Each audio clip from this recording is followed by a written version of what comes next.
Welcome to week 5 of March 2021. For this extra week of March, we're going to talk about how to make Facebook healthy for you. I'm Dr. Jacob Hertz with the St. Charles Pain and Wellness Center. So can Facebook help you be more healthy? We believe the answer is yes, if you take the right steps to curate your feed, stay connected, and share positive stories.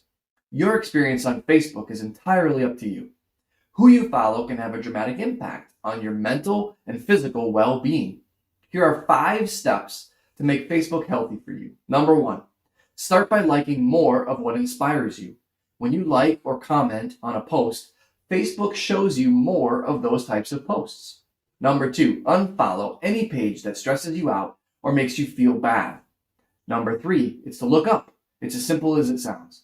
Remember to literally look up for better physical health, less stress, and less pain.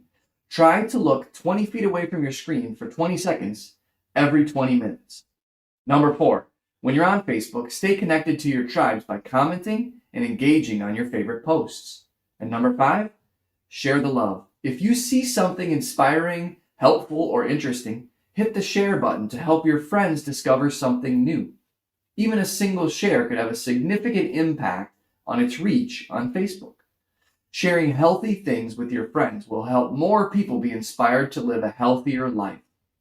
We can either let social media bring us down and enable unhealthy habits, or we can share and amplify those inspiring positive ideas that make us all healthier, happier, and more positive human beings. It's up to us. Let's work together to amplify the good stuff and inspire others to live their best lives.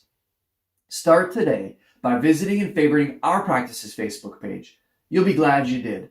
Next week, we're moving into April, and we will learn all about the low back and low back pain. See you then.